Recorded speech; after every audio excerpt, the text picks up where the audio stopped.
नमस्कार आप सभी का जीएस वेगनेट के इस यूट्यूब प्लेटफॉर्म पे। तो साथियों, आज के इस लाइव सेशन में हम लोग बात करेंगे जो आपके बिहार पुलिस की नई भर्ती होने वाली है, जिनमें पदों की कुल संख्या 26,391 है। इस 26,391 में हम लोग अपना एक सीट यानी कि पक्का करने के लिए आज से ही पढ़ाई में लगेंगे और सबसे पहले एग्ज़ाम के लेवल को पहचानेंगे, समझेंगे, क्वेश्चन बैंक के प्रश्नों को सॉल्व करेंगे, ताकि यह अंदाज़ा लग जाए कि आपका बिहार पुलिस यानी कि CSBC बोर्ड आपका किस लेवल के प्रत्येक साल बिहार कांस्टेबल में प्रश्न पूछता है। ठीक है, तो चलिए हम लोग सेशन को शुरू करेंगे। ठीक है, तो आप लोग सेशन से जल्दी जल्दी से जुड़ जाइए, और भी जो भी लोग नहीं जुड़े हुए हैं सेशन से, तो आप सभी लोग सेशन को यानी कि शेयर कर दीजिए लो, ताकि और भी साथी आपके साथ साथ इस सेशन से जुड़ पाए। ठीक है, चैनल पर नए हैं तो अभी ही सब्सक्राइब करके जुड़ जाइए, क्योंकि इस चैनल पर आपको लगातार फ्री ऑफ कॉस्ट डेली 10 बजे लाइव सेशन चलाया जा रहा है। ठीक है, और जैसे ही हम लोग का क्वेश्चन में ख़त्म होगा, हम लोग टॉपिक वाइज प्रश्न को सॉल्व करना शुरू कर देंगे लोग, और सबसे पहले हम लोग ज्योग्राफी के प्रश्नों को सॉल्व करेंगे। ठीक है, चलिए, तो यहाँ पर आप सभी लोग देख लीजिए, कुछ चीज़ हमने आप सभी को समझाने के लिए यानी कि लाए हुए हैं। यहाँ पर लिखा है विषय सूची। ठीक है, जिसमें आपको बताया गया है हल प्रश्न पत्र। देखिए, किसी भी एग्ज़ाम को समझने के लिए, जानने के लिए, उसके क्वेश्चन बैंक को अच्छे से अगर समझ जाते हैं तो आप लोग एग्ज़ाम आसानी से निकाल सकते हैं। जैसे एक ताला को खोलने के लिए चाबी चाहिए, तो चाबी के बिना ताला नहीं खुलेगा, उसी तरह एग्ज़ाम को पास करने के लिए क्वेश्चन बैंक चाहिए आपके पास, और क्वेश्चन बैंक के क्वेश्चन का एनालिसिस आपको आना चाहिए, आपके दिमाग में रहना चाहिए। ठीक है ना, तो इस सेशन में हम लोग बिहार पुलिस के लिए बिहार पुलिस का क्वेश्चन बैंक के ही प्रश्नों को हम लोग इस वीडियो में सॉल्व करेंगे, जिसमें हम लोग पहले यानी कि पहला जो था बिहार पुलिस सिपाही भर्ती परीक्षा 14/4/2010 यानी कि बैकलॉग भर्ती के लिए जो एग्ज़ाम हुआ था, पिछले सेशन में हम लोग इस एग्ज़ाम के प्रश्नों को सॉल्व कर लिए हैं। आज के इस सेशन में हम लोग 2 नंबर देख लीजिए, बिहार पुलिस सिपाही भर्ती परीक्षा 1/5/2010 सामान्य भर्ती के लिए जो आपका एग्ज़ाम हुआ था, और इस एग्ज़ाम में किस लेवल के प्रश्न, किस टाइप के प्रश्न पूछे गए थे, आज के इस लाइव सेशन में हम लोग कवर करेंगे। तो आप सभी लोग सेशन को जल्दी से जुड़ यानी कि शेयर कर दीजिए और सेशन से जुड़ जाइए, ताकि हम लोग अपनी क्लास को शुरू करें। ठीक है, तो जल्दी से शेयर कर दीजिए, और भी इस वीडियो के लिंक को जो भी लोग नहीं जुड़े हों वो जल्दी से जुड़ जाए। ठीक है, चलिए, तो हम लोग आते हैं और यानी कि सॉल्व करते हैं अपने प्रश्नों को। तो यहाँ पर सीधा देख लीजिए, लिखा गया है बिहार पुलिस सिपाही भर्ती परीक्षा जो आपका यानी कि 1/5/2010 को हुआ था, इसमें पूछे गए सारे प्रश्नों को हम लोग अच्छे यानी कि क्वेश्चन एनालिसिस के साथ हम लोग क्या करेंगे, सॉल्व करेंगे। ठीक है, तो चलिए आप लोग आंसर कमेंट में ज़रूर बताइए। ठीक, तो चलिए, पहला प्रश्न आपके सामने है, स्क्रीन के सामने है, जल्दी से इस प्रश्न का आंसर बताइए। हिंदी से प्रश्न रहेगा। पहला प्रश्न है, यानी कि निम्नलिखित में से यानी कि प्रश्नार्थक निपात कौन सा है। देखिए, प्रश्नार्थक निपात कौन सा है, यानी कि प्रश्न का बोध कौन सा करा रहा है। ठीक है ना, यानी कि प्रश्नवाचक सिंबल आप सभी को बताना है। तो देखिए, अगर एक के लिए सही जवाब का बात किया जाए तो जो भी लोग ऑप्शन नंबर सी दे रहे हैं उनका बिल्कुल सही जवाब है। क्या क्या है, यानी कि एक प्रकार का प्रश्नवाचक यानी कि सिंबल है, इस बात को ध्यान रखिएगा, यानी कि सी को ध्यान रखिएगा आप लोग। पहले देखिए, अगला प्रश्न है 10 नंबर, तुम्हारा विश्वास मैं नहीं करूंगा तो कौन करेगा। उपयुक्त वाक्य में सर्वनाम पदों की संख्या बताना है। देखिए, इस प्रश्न के लिए आप लोग जल्दी से सही जवाब बताइए आप लोग लाइव चैट में, और इस प्रश्न के लिए जिनका भी ऑप्शन नंबर सी आ रहा है बिल्कुल सही जवाब है, 3 है। ठीक है ना, और आपको पता ही होगा कि सर्वनाम किसे कहते हैं और संज्ञा किसे कहते हैं, है कि नहीं। चलिए, ये छोट छोट बातें क्या मतलब, एक बच्चे की तरफ आप लोग तब जब का तैयारी कर रहे हैं तो आपको हर चीज़ आना चाहिए, थोड़ा सा तो आना चाहिए ना। अब संज्ञा सर्वनाम आप लोग तो 5वीं 6वीं में ही पढ़े होंगे, ऐसा बात नहीं है। चलिए, 11 नंबर प्रश्न है, जिस क्रिया का फल कर्ता पर पड़ता है उसे क्या कहते हैं। देखिए, जिस क्रिया का फल अगर कर्ता पर पड़ता है तो उसे कहा जाता है ऑप्शन डी सकर्मक क्रिया। क्या कहा जाता है, सकर्मक क्रिया। इस बात को आप लोग ध्यान रखिएगा, और इसे भी ध्यान रखिएगा कि सकर्मक क्रिया कहते किसे हैं। तो जिस क्रिया के प्रयोग में कर्म की आवश्यकता होती है उसे क्या कहते हैं, सकर्मक क्रिया कहते हैं। जैसे मदन खा रहा है, क्या कर रहा है, मदन खा रहा है, खा रहा है, ठीक है ना। यानी कि जिस क्रिया के प्रयोग में कर्म की आवश्यकता होती है उसे क्या कहा जाता है, सकर्मक क्रिया। ठीक, चलिए अगले प्रश्न की तरफ आइए। 12 नंबर प्रश्न का आंसर कीजिए। Come to my party dash dash dash Saturday night, यानी कि सैटरडे नाइट, यहाँ डैश डैश के जगह पर क्या भराएगा आपको बताना है।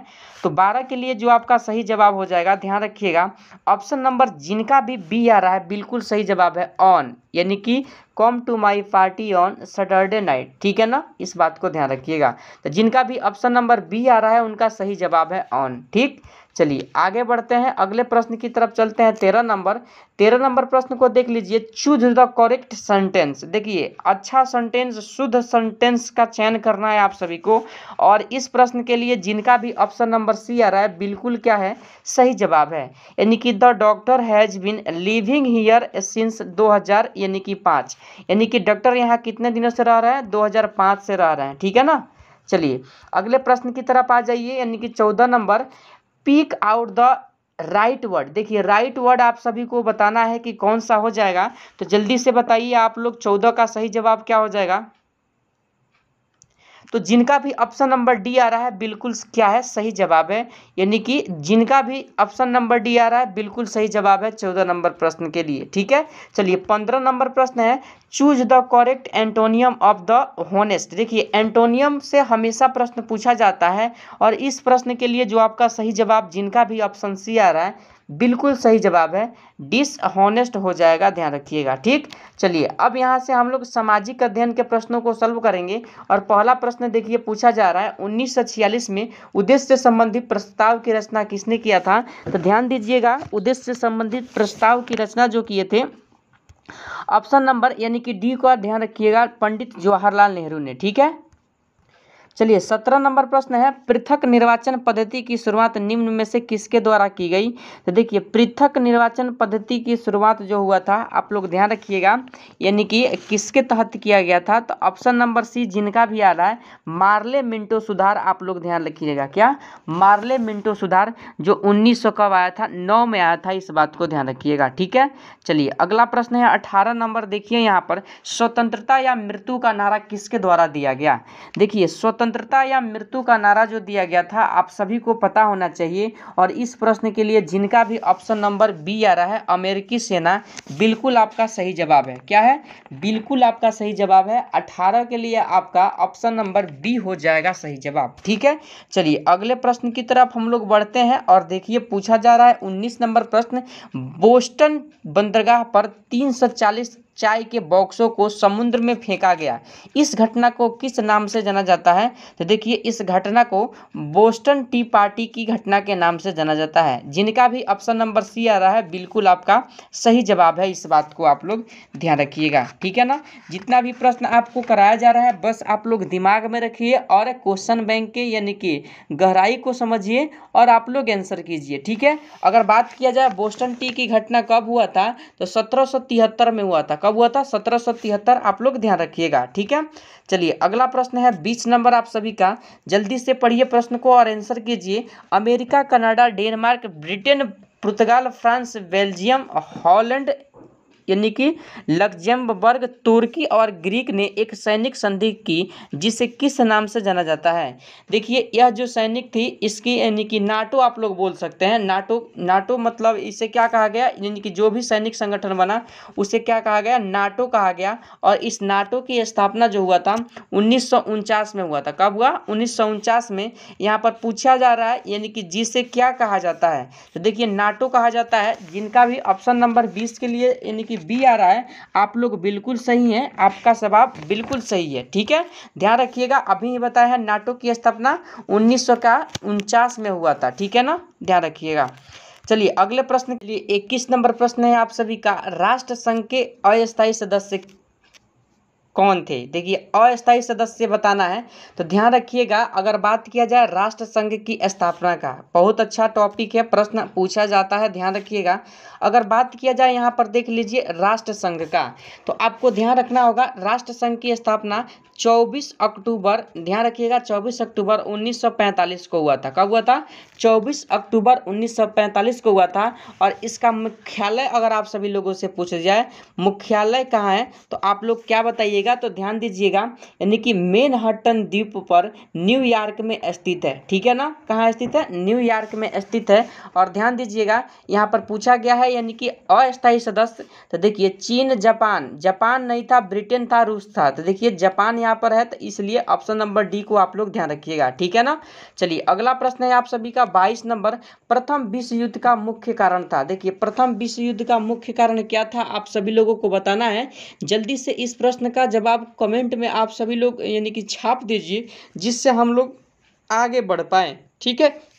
तो देखिए अगर बात किया जाए 22 नंबर प्रश्न के लिए सही जवाब का, तो आप लोग ध्यान रखिएगा, जिनका भी ऑप्शन बी आ रहा है त्रिपक्षीय संधि, उनका बिल्कुल सही जवाब है। ठीक है।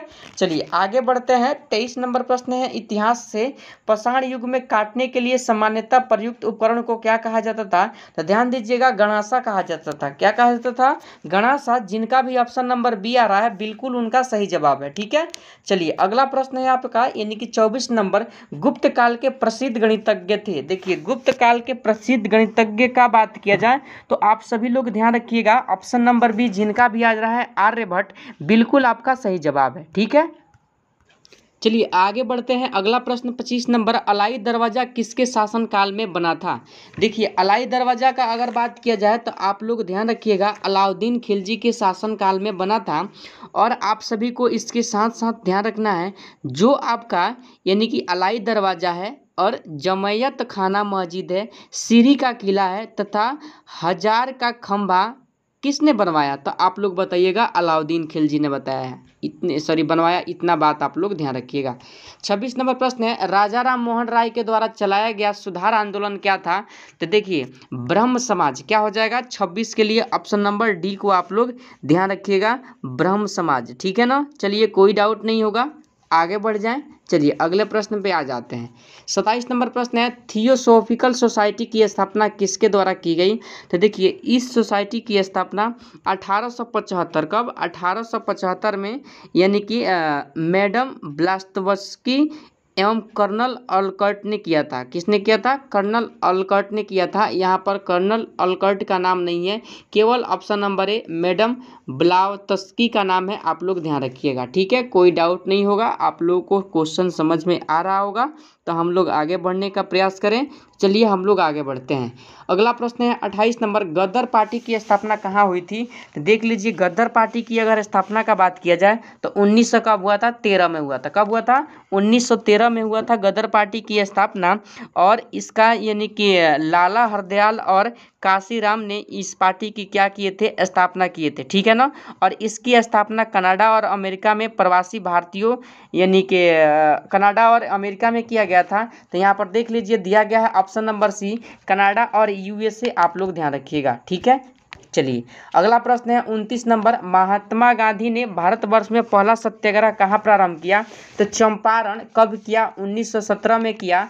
और नीलम यानी कि अंग्रेजों के नील की खेती के विरुद्ध में किया था, जिसे तिनकर्थिया प्रथा के नाम से भी जाना जाता है। ठीक है। चलिए 30 नंबर प्रश्न है, असहयोग आंदोलन कब शुरू हुआ था? देखिए असहयोग आंदोलन की शुरुआत का बात किया जाए तो 1920 में हुआ था। कब हुआ था? 1920 में हुआ था। इजी प्रश्न है, आप सभी को आना चाहिए। जिनका भी ऑप्शन नंबर सी आ रहा है बिल्कुल आपका सही जवाब है। अगले प्रश्न की तरफ अगर हम बढ़े 31 नंबर, तो इक्वाडोर का चिम्बोरेजी ज्वालामुखी निम्न में से किस श्रेणी में आता है? देखिए यह जो श्रेणी में आने वाला ज्वालामुखी है, आप लोग ध्यान रखिएगा, यानी कि जिनका भी 31 नंबर प्रश्न के लिए सही जवाब यानी कि ऑप्शन ए आ रहा है शांत, बिल्कुल क्या है? आपका सही जवाब है। ठीक है। चलिए अगले प्रश्न की तरफ आ जाइए। 32 नंबर प्रश्न है, विषुवतीय रेखा क्षेत्र के सघन वन लाभदायक है, किस कारण से लाभदायक है आप लोगों को बताना है। तो देखिए 32 के लिए जो आपका सही जवाब हो जाएगा, ध्यान रखिएगा आप लोग, ऑप्शन नंबर बी जड़ी बूटी के लिए जिनका भी आ रहा है जड़ी बूटी वो क्या है, बिल्कुल उनका सही जवाब है। यानी कि बी ऑप्शन जिनका भी आ रहा है आप लोग सही जा रहे हैं, आपका मार्क अच्छा है। ठीक है, चलिए 33 नंबर प्रश्न है, आप ग्लास हाउस में सब्जियां कहाँ उगाएंगे? तो देख लीजिए, इस विधि में जो सब्जियां उगाने का काम किया जाता है ऑप्शन नंबर डी यानी कि टुंडा में उगाया जाता है। ठीक है ना, कोई डाउट नहीं है, कोई डाउट नहीं, तो आगे बढ़ जाते हैं। 34 नंबर प्रश्न की तरफ बढ़ेंगे। विषुवत रेखा के समीप तापमान सबसे अधिक होता है किस कारण से? तो ध्यान दीजिएगा, 34 नंबर प्रश्न थोड़ा सा पढ़ने वाला प्रश्न है और ताप छोटे क्षेत्र में केंद्रित होता है जिस कारण से यह घटना यानी कि उत्पन्न होता है। ठीक है, चलिए अगले प्रश्न की तरफ आ जाइए, यानी कि 35 नंबर, अग्नेय सेल में निम्नलिखित में से कौन सा तत्व नहीं पाए जाते हैं? तो ध्यान दीजिएगा, 35 नंबर प्रश्न के लिए सही जवाब ऑप्शन नंबर बी जिनका भी आ रहा है बिल्कुल सही जवाब है। इसे परतदार चट्टान भी कहते हैं, बिल्कुल यानी कि नहीं कहते हैं, आप लोग ध्यान रखिएगा। ठीक है, चलिए अगला प्रश्न है आपका 36 नंबर यानी कि 36 नंबर प्रश्न का जवाब कीजिए जल्दी से। निम्नलिखित में से कौन सा खाद्य फसल नहीं है? देखिए, खाद्य फसल आपका गेहूं भी है, चावल भी है, मकई भी है, जबकि चाय क्या है, एक प्रकार का पेय फसल है और असम में सबसे अधिक उगाया जाता है चाय को, आप सभी लोग ध्यान रखिएगा। ठीक है, चलिए अगला प्रश्न है आप सभी लोगों का 37 नंबर, निम्नलिखित में से कौन सा कारक विषम जलवायु प्रकार के लिए मुख्यतः उत्तरदायी है? तो देख लीजिए यहाँ पर 37 नंबर जो प्रश्न है आप सभी के लिए क्या होगा? 37 नंबर प्रश्न के लिए सही जवाब, तो जिनका भी ऑप्शन नंबर सी आ रहा है सागर से दूरी, उनका क्या है, बिल्कुल सही जवाब है। ठीक है, चलिए अगले प्रश्न की तरफ आ जाइए। जनगणना से हमेशा प्रश्न पूछा जाता है और ध्यान दीजिए 38 नंबर प्रश्न, जनगणना 2001 के अनुसार निम्न में से किस राज्य में राज्य में महिला साक्षरता दर सर्वाधिक है? देखिए, यह जो सर्वाधिक महिला साक्षरता दर का बात किया जाए तो केरल का नाम आप लोग ध्यान रखिएगा, ऑप्शन नंबर डी हो जाएगा इस प्रश्न के लिए। ठीक है, चलिए अगला प्रश्न है यानी कि 39 नंबर, लिग्नाइट किस प्रकार का कोयला है? तो देखिए, लिग्नाइट कोयले का बात किया जाए तो निम्न स्तर का कोयला है। किस स्तर का कोयला है? निम्न स्तर, आप लोग ध्यान रखिएगा। और लिग्नाइट में मात्र यानी कि 65% यानी कि 65% ही आपका कार्बन की मात्रा पाया जाता है। ठीक है ना, इसे भूरा कोयला भी कहा जाता है तथा इसमें जल की मात्रा क्या होता है, अधिक होता है। ठीक है, जबकि आपसे पूछा जाए कि कोयले की सबसे उच्चतम कोटि का कोयला कौन है, तो एंथ्रासाइट का नाम ध्यान रखिएगा, जिसमें कार्बन की मात्रा 85% से भी अधिक होता है। ठीक है, उम्मीद करते हैं समझ पाए होंगे। चलिए 40 नंबर प्रश्न है, गेहूं किस जलवायु की फसल है? देखिए, गेहूं की किस जलवायु की फसल है, तो आप लोग ध्यान रखिएगा, यानी कि गेहूं का अगर बुआई का आप लोगों से पूछ लिया जाए तो अक्टूबर नवंबर आप लोग बता दीजिएगा, जबकि कटाई का बात किया जाए तो मार्च से अप्रैल बताइएगा।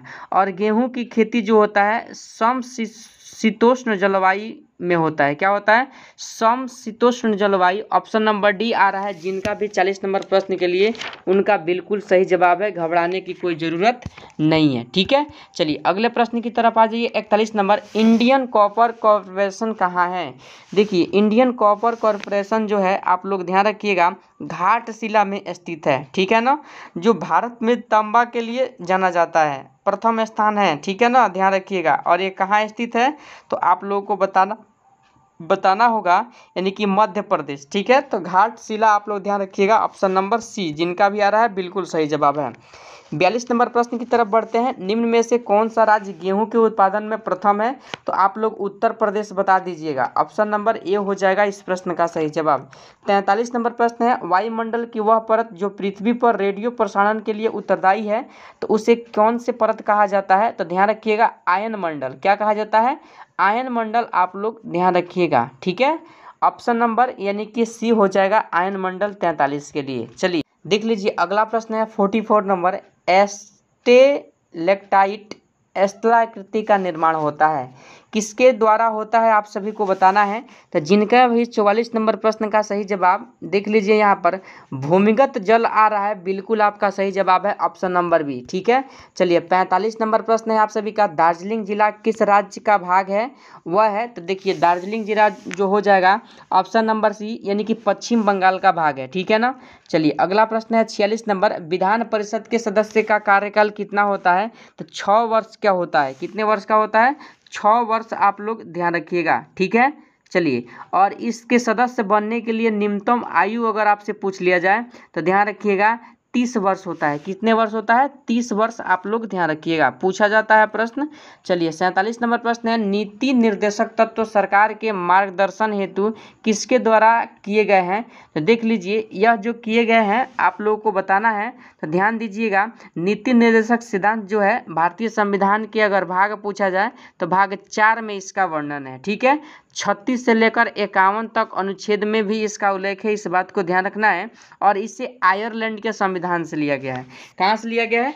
आयरलैंड के संविधान से। अब आते हैं अपने मेन प्रश्नों पर। देख लीजिए 47 के लिए सही जवाब आपका ऑप्शन नंबर डी आ रहा है, जिनका बिल्कुल सही जवाब है। ठीक है, चलिए 84 नंबर प्रश्न, सॉरी 48 नंबर प्रश्न है, पंचायती राज संस्थाओं के जिला स्तर पर सर्वोच्च अंग का नाम बताना है। देखिए, तो जिला परिषद आप लोग ध्यान रखिएगा, ऑप्शन नंबर बी। ठीक, कोई दिक्कत नहीं। 49 नंबर प्रश्न है, निम्न में से किस राज्य में द्विसदनात्मक विधानमंडल नहीं है?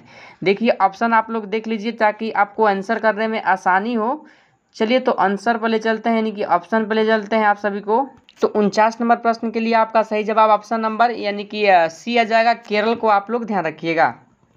चलिए अगले प्रश्न की तरफ अगर हम लोग बढ़ते हैं तो देखिए यहाँ पर 15 नंबर यानी कि 50 नंबर प्रश्न है, पंचशील निम्न देशों के बीच का समझौता है, यानी कि किन दो देशों के बीच का समझौता है पंचशील?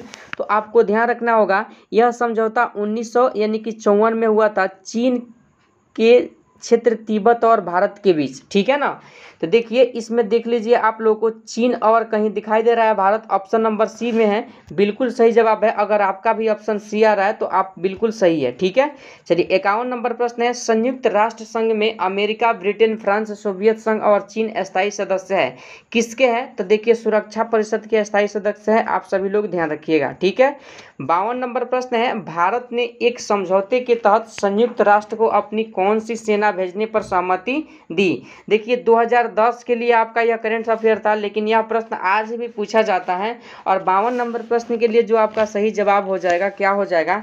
तो ध्यान दीजिएगा, 52 नंबर प्रश्न के लिए अगर सही जवाब की बात किया जाए तो आपका ऑप्शन नंबर क्या हो जाएगा? डी को आप लोग ध्यान रखिएगा, भारतीय शांति सेना। ठीक है, चलिए आते हैं अगले प्रश्न पे। देखिए 53 नंबर प्रश्न है, प्रत्यक्ष प्रजातंत्र का यानी कि अस्तित्व किस देश में है? तो ध्यान रखिएगा, प्रत्यक्ष प्रजातंत्र यानी कि जनता सीधे तौर पर भाग लेती है सरकार के गठन के लिए, तो आप लोग ध्यान रखिएगा, ऑप्शन नंबर क्या हो जाएगा? सी हो जाएगा इस प्रश्न का सही जवाब। ठीक है, स्विट्जरलैंड आप लोग ध्यान रखिएगा। चलिए 54 नंबर प्रश्न है, सार्क में मुख्य भूमिका निभाने वाला देश कौन सा है? तो देख लीजिए सार्क में मुख्य भूमिका निभाने वाला देश का अगर बात किया जाए तो 54 नंबर प्रश्न के लिए आपका सही जवाब क्या हो जाएगा? यानी कि ऑप्शन नंबर सी भारत हो जाएगा। और देखिए इस सार्क को दक्षिण एशियाई क्षेत्रीय सहयोग यानी कि संघ कहा जाता है। इसकी स्थापना 1985 में हुआ था। सार्क की स्थापना कब हुआ था? यानी कि 1985 में। और इसका हेडक्वार्टर का बात किया जाए तो काठमांडू आप लोग ध्यान रखिएगा, जो नेपाल में है। ठीक है, चलिए 55 नंबर प्रश्न है, अनुच्छेद 19 के अंतर्गत कौन सा स्वतंत्रता का अधिकार नहीं है? तो देखिए यह मौलिक अधिकार का अनुच्छेद है और आप लोग को पता होना चाहिए इसके अंतर्गत जो हो जाएगा, यानी कि 55 नंबर प्रश्न के लिए अगर सही जवाब जिनका भी ऑप्शन नंबर यानी कि सी आ रहा है वो बिल्कुल सही है, यानी कि वाक एवं अभिव्यक्ति की स्वतंत्रता का अधिकार। ठीक है, देखिए सॉरी, यानी कि इस प्रश्न के लिए बी आंसर नहीं होगा, इसके लिए सी हो जाएगा, यानी कि व्यक्तिगत स्वतंत्रता का अधिकार। ठीक है ना, चलिए आगे बढ़ते हैं जल्दी से। 56 नंबर प्रश्न का जवाब कीजिए क्या होगा? यानी कि निम्नलिखित में कौन सी भारतीय संविधान की विशेषता नहीं है? देखिए भारतीय संविधान की विशेषता नहीं का अगर बात किया जाए तो आप लोग को पता होना चाहिए, यानी कि 56 नंबर प्रश्न के लिए सही जवाब एक अलिखित संविधान। भारत का एक अपना लिखित संविधान है जो विश्व का सबसे बड़ा लिखित संविधान है। ठीक है, भारत के पास। चलिए अगला प्रश्न है 57 नंबर, उच्च न्यायालय के न्यायाधीश की रिटायरमेंट की उम्र क्या है? तो देखिए उच्च न्यायालय का यानी कि 65 वर्ष पहले हो जाए या 6 वर्ष, दोनों में से कोई पहले पूरा हो जाएगा, रिटायर हो जाएंगे।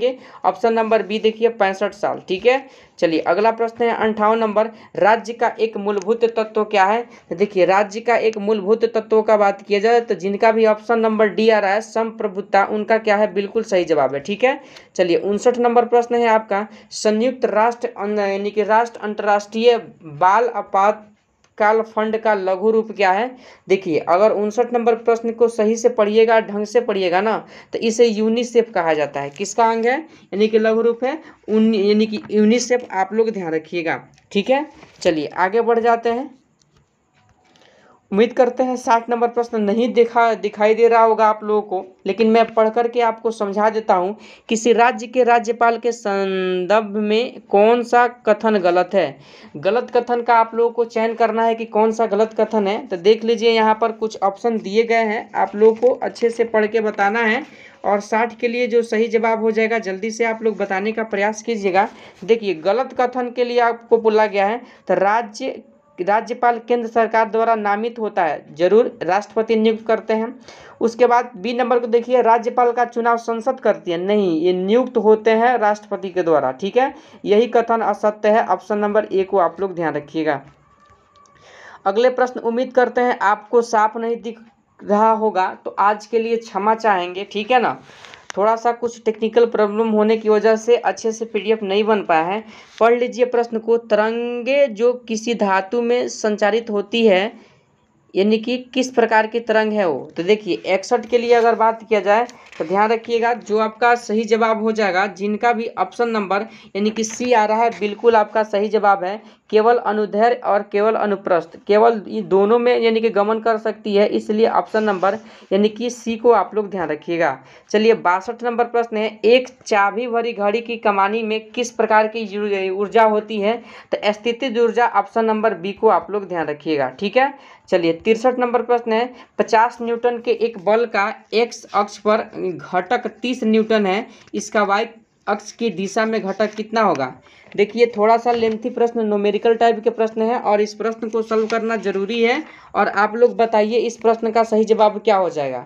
तो आप लोग ध्यान रखिएगा, इस प्रश्न के लिए एक फार्मूला का यूज कीजिएगा, P square plus Q square बराबर आर स्क्वायर पर आप लोग आसानी से इस प्रश्न का यानी कि सॉल्व कर सकते हैं, जिसमें आपको p का मान निकालना है। और जब p का मान निकालिएगा तो क्या हो जाएगा, R square minus Q square. और r का मान देख लीजिए कितना दिया गया है, तो ध्यान रखिएगा 50 दिया गया है, तो 50 का होल स्क्वायर और माइनस कितना 30 का होल स्क्वायर करके घटा दीजिएगा और p का रूट निकाल दीजिएगा, तो क्या हो जाएगा, इस प्रश्न का सही आंसर आ जाएगा, ठीक है। अगर बात कर लें 63 नंबर प्रश्न के लिए सही आंसर का, तो 40 न्यूटन आएगा। ऑप्शन नंबर सी को ध्यान रखिएगा, ठीक है।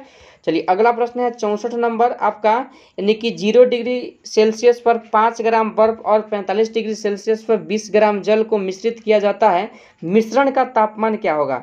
देखिए, मिश्रण का तापमान आपसे पूछा जा रहा है और 64 नंबर प्रश्न के लिए क्या हो जाएगा सही जवाब, जल्दी से बताइए। तो देखिए, इसमें जो हो जाएगा ऑप्शन नंबर यानी कि जिनका भी बी आ रहा है 20 डिग्री सेल्सियस, बिल्कुल आपका सही जवाब है, ठीक है। चलिए अगला प्रश्न 65 नंबर इंपॉर्टेंट प्रश्न है, एक रॉकेट जिस सिद्धांत पर कार्य करता है वह क्या है? देखिए, रॉकेट का जो कार्य सिद्धांत है ऊर्जा संरक्षण के सिद्धांत पर आधारित है, ध्यान रखिएगा। अगले प्रश्न की तरफ आइए 66 नंबर, एक पत्थर एक भवन की छत से छोड़ने पर पृथ्वी की सतह तक गिरने में 4 सेकंड समय लेता है, भवन की ऊंचाई आपको बताना है।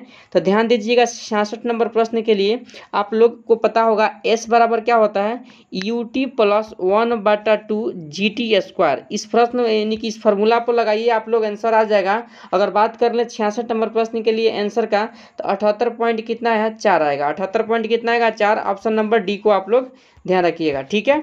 चलिए अगला प्रश्न है 67 नंबर आपका, एक घर में 40 वाट के 5 लैंप और 75 वाट के 4 पंखे प्रतिदिन 6 घंटे उपयोग किए यानी कि उपयोग में लिए जाते हैं, 30 दिन के एक महीने में उपयोग की गई कुल यूनिट बताना है।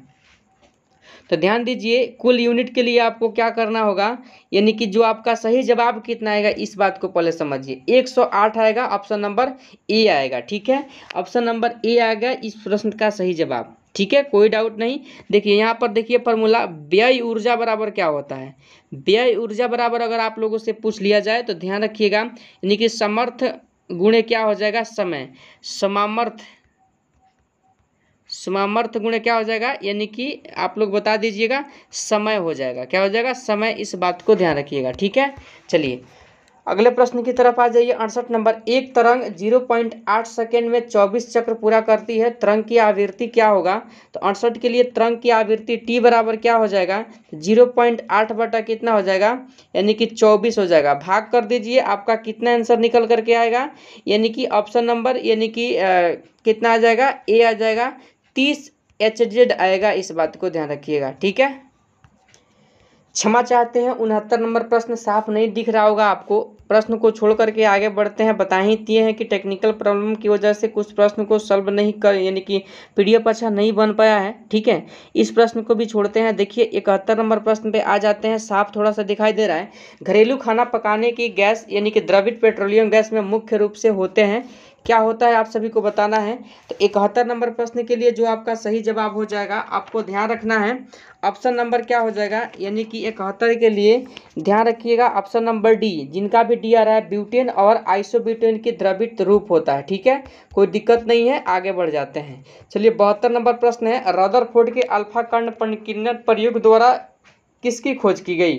तो देखिए नाभिक का खोज किया गया था। ऑप्शन नंबर डी को आप लोग, नाभिक नहीं प्रोटॉन आप लोग ध्यान रखिएगा। और नाभिक की भी खोज किसने किया था? रदरफोर्ड ने ही किया था। इस बात को आप लोग ध्यान रखिएगा, ठीक है। चलिए अगला प्रश्न 73 नंबर, वह सेल जिसमें विद्युत धारा का उत्पादन रासायनिक ऊर्जा के फलस्वरूप होता है क्या कहलाता है? तो देखिए इस सेल को जो कहा जाता है, जिन भी स्टूडेंट का 73 नंबर प्रश्न के लिए ऑप्शन नंबर ए आ रहा है विद्युत रासायनिक सेल, वो उनका जवाब बिल्कुल सही है, ठीक है। चलिए अगले प्रश्न का जवाब कीजिए आप लोग। 74 नंबर का, समांगी यानी कि सदृश मिश्रण का उदाहरण है। देखिए समांगी मिश्रण का उदाहरण आप सभी लोग को बताना है कि जिसका संपूर्ण भाग एक जैसा हो, उसे ही समांगी मिश्रण कहते हैं। और 74 के लिए गन पाउडर क्या है? एक प्रकार का समांगी मिश्रण है, आप लोग ध्यान रखिएगा।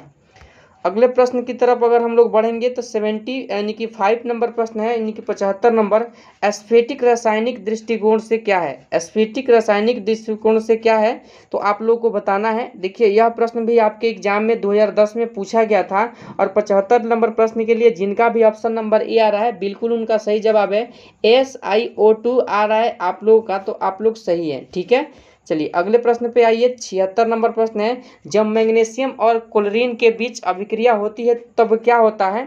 तो देखिए 76 नंबर प्रश्न के लिए आपका जो भी लोगों का आंसर डी आ रहा है, बिल्कुल आप लोग सही है। यहाँ पर देख लीजिए ऑप्शन आपके सामने है डी। प्रत्येक मैग्नीशियम परमाणु 2 इलेक्ट्रॉन, ध्यान से पढ़िए यहाँ पर, का त्याग करता है। कितना का त्याग करता है? 2 इलेक्ट्रॉन का त्याग करता है, ध्यान रखिएगा, ठीक है।